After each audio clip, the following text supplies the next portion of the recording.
Silencer Central is closely monitoring the ongoing congressional hearings surrounding the Hearing Protection Act.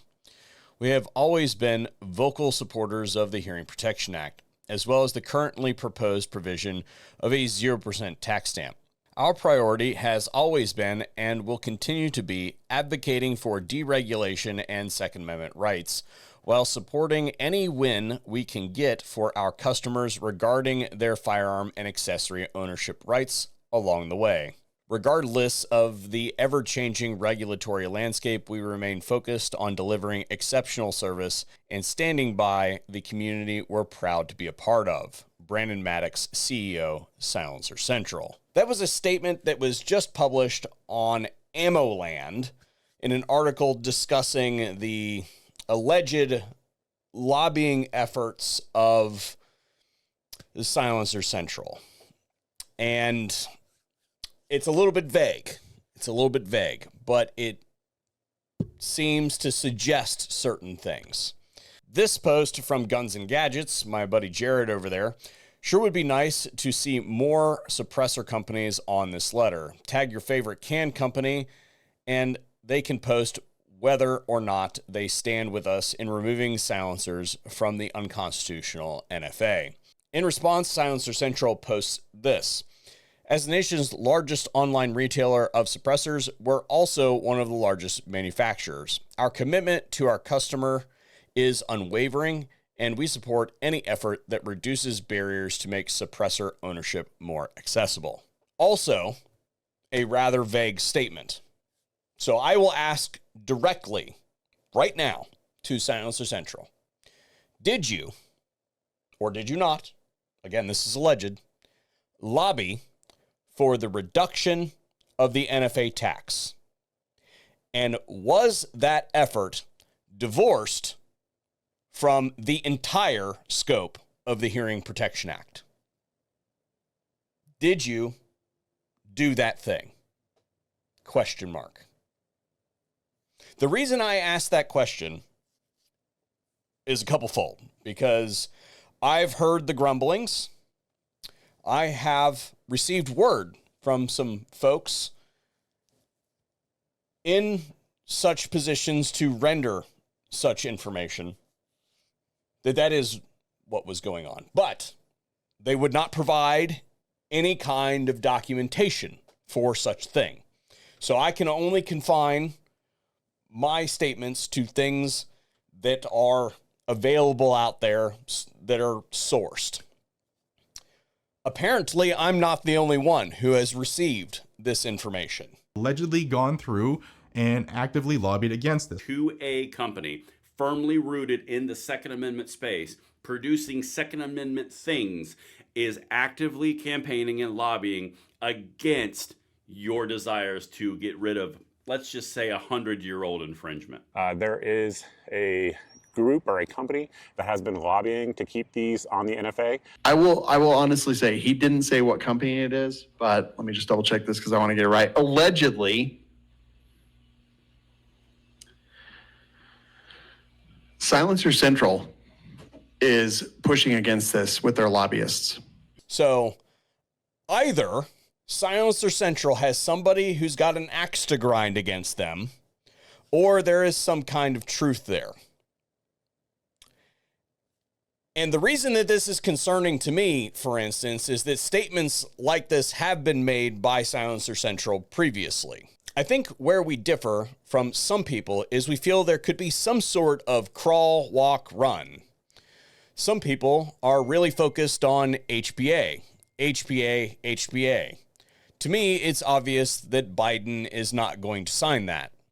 I get trying to create some momentum for that. What we have been looking for is, are there some key wins we can get for silencers that would help us gradually get closer to getting approved for the Hearing Protection Act instead of focusing solely on that?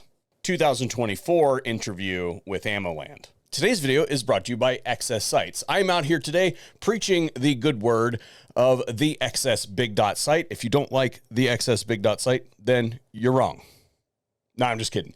I started using the big dots because I took a low light force on force class. If you've never had that experience, I could totally see why somebody wouldn't select that site, but it is my go-to site. They offer a whole bunch of other things out there, and XS has been a big time, long time supporter of the channel. So I very much appreciate them supporting the mission here at the VSO Gun Channel. Let's get into the video. Republicans are like 1970s computers. They don't got a lot of computing power. They don't have a lot of storage space. They're not good at a lot of things. And when you give them something that is novel, 99 times out of 100, they just break down. My concern with having reduced the tax in the room with Republicans is they're going to hear the word taxes, and they're going to be like, taxes? Taxes? I've heard that one before. They are that out of touch that they could absolutely conceive, well, we reduced the cost of it, so we fixed the problem. Because you got to remember, these people do not have Second Amendment principles. They think that it's just the fact that you have to pay $200 for a thing. If that was the case, then there would be AOWs all over the place because they're $5 tax stamps. That was me 9 days ago, and I had heard about this concept probably a couple days before that. I just got around to making a video on it at that time. So I knew that if you put the concept of do a tiny little increment over here that allows the shitbirds in office, the Republicans, to fuck something up, they will absolutely fuck that thing up because that's what they do.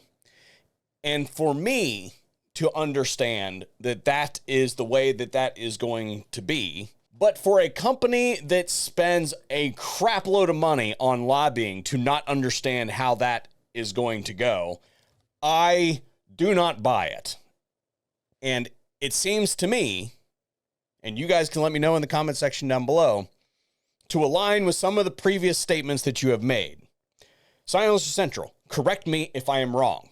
$100, a $5, a $0, a $200 tax refund every single time you file a tax stamp is not good enough. And anybody who suggests that it is good enough or an incremental step that can get us close, fuck that. And I think I speak for all of you by saying that that is not good enough.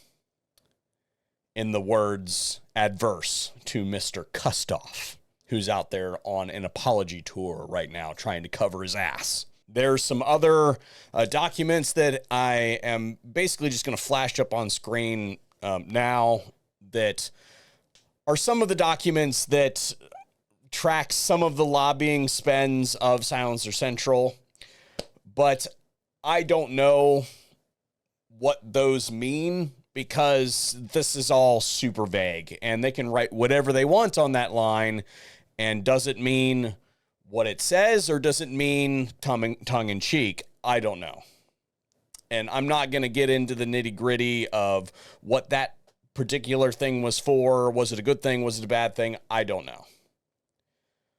My question is, again, direct to Silencer Central.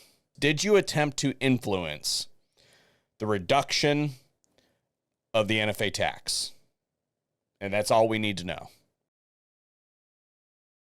Remember that we're talking about the big, beautiful bill here that Trump has indicated that he will sign regardless of what is written pertaining to the Hearing Protection Act. Unprecedented opportunity. Of all the things in the room, that's the direction that we decide to go. Is that there is an opportunity here in the Senate to get the full text of the bill. And I want to know, if you did do that stuff in the House, are you doing that in the Senate? And if you are, then you should stop immediately.